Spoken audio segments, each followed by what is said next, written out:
Crochet കിറ്റൊക്കെ മേടിച്ചിട്ട് കുറച്ച് ദിവസമായില്ലേ, എങ്കിൽ പിന്നെ ഇത് യൂസ് ചെയ്ത് നമുക്ക് എന്തെങ്കിലും ഉണ്ടാക്കിയാലോ. സത്യത്തിൽ ഇതെൻ്റെ ഫസ്റ്റ് ക്രോഷ്യ പ്രൊജക്റ്റ് അല്ല. ഞാൻ ഇതിൻ്റെ മുന്നേ വേറെ 2 ഐറ്റംസ് ഉണ്ടാക്കിയിട്ടുണ്ടായിരുന്നു. ഫസ്റ്റ് ഞാൻ ഉണ്ടാക്കിയിട്ടുണ്ടായിരുന്നത് ഈ കാണുന്ന ട്യൂലിപ്പ് കീ ചെയിൻ ആയിരുന്നു. ഇത് സംഭവം എനിക്ക് ഭയങ്കരമായിട്ട് ഇഷ്ടപ്പെട്ടിട്ടുണ്ടായിരുന്നു. ഇത് സംഭവം ചെറുതാണെങ്കിലും ഉണ്ടാക്കാനായിട്ട് അത്യാവശ്യം ടൈം എടുത്തിട്ടുണ്ടായിരുന്നു.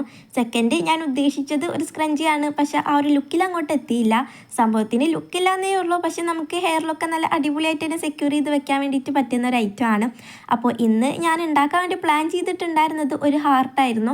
പക്ഷേ ആ ഒരു ട്യൂട്ടോറിയൽ വീഡിയോ കണ്ടപ്പോഴേക്കും ഉണ്ടാക്കാനുള്ള ആ ഒരു മൂഡ് അങ്ങോട്ട് പോയി. വേറൊന്നുമല്ല, സംഭവം ഉണ്ടാക്കാനായിട്ട് കുറച്ച് അധികം പണിയുണ്ട്. എങ്കിൽ പിന്നെ വേറെ എന്തെങ്കിലും ഉണ്ടാക്കാമെന്ന് വിചാരിച്ചു. അപ്പോഴാണ് കുറച്ച് ദിവസമായിട്ട് ഞാനിങ്ങനെ ഉണ്ടാക്കണം എന്ന് പ്ലാൻ ചെയ്ത് വെച്ച് ക്രോഷി ബോയ് ഉണ്ടാക്കാമെന്ന് വിചാരിച്ചത്. ഈ ഒരു ഐറ്റം ഞാൻ മുന്നേ 2 വട്ടം ട്രൈ ചെയ്ത് നോക്കിയെങ്കിലും രണ്ടും പാളിപ്പോയി. അതുകൊണ്ട് തന്നെ ഇപ്രാവശ്യം വലിയ പ്രതീക്ഷയൊന്നും ഉണ്ടായിരുന്നില്ല. പിന്നെ എന്തെങ്കിലുമൊക്കെ ആവട്ടെ എന്ന് കരുതി തുടങ്ങിയതാണ്. ഞാൻ ഇതുണ്ടാക്കുന്നതിൻ്റെ മൊത്തം വീഡിയോയൊന്നും എടുത്ത് വെച്ചിട്ടില്ല കേട്ടോ. അവിടെ ഇവിടെ ആയിട്ടാണ് എടുത്ത് വെച്ചിട്ടുള്ളൂ. അങ്ങനെ ഞാൻ രാത്രി ആകുമ്പോഴേക്കും ഏകദേശം ഇത്രയും ഉണ്ടാക്കി തീർത്തിട്ടുണ്ടായിരുന്നു.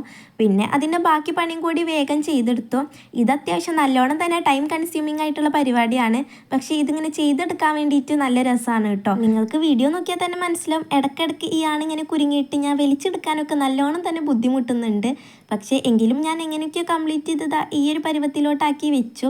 ഇനി നെക്സ്റ്റ് പരിപാടി ഇതിനൊന്ന് അറേഞ്ച് ചെയ്തിട്ട് ഇങ്ങനെ കെട്ടിക്കൊടുക്കുക എന്നുള്ളത് മാത്രമായിരുന്നു. ബോർഡർ പണി തീർന്നപ്പോഴേക്കും നമ്മുടെ ബ്ലൂ യാണിൻ്റെ കാര്യത്തിലും ഒരു തീരുമാനമായിട്ടുണ്ടായിരുന്നു. പക്ഷേ ഈ ഒരു ബോർഡർ ഫൈനൽ ലുക്ക് കണ്ടപ്പോഴേക്കും ആ ഒരു യാണ് തീർന്ന സങ്കടം അങ്ങോട്ട് മാറിക്കിട്ടി. കാരണം ഞാൻ ഉദ്ദേശിച്ചതിലും അടിപൊളിയായിട്ട് തന്നെ കിട്ടിയിട്ടുണ്ടായിരുന്നു. എന്തായാലും ഈ ഒരു ബോ നിങ്ങൾക്ക് ഇഷ്ടപ്പെട്ടോ ഇല്ലെന്ന് ഉറപ്പായിട്ടും പറയാൻ വേണ്ടി മറക്കണ്ട. എന്തായാലും ഇതുവരെ കണ്ടതില്ലേ, എങ്കിൽ പിന്നെ ഒന്ന് ലൈക്കും സബ്സ്ക്രൈബും ചെയ്തിട്ട് പോണേ.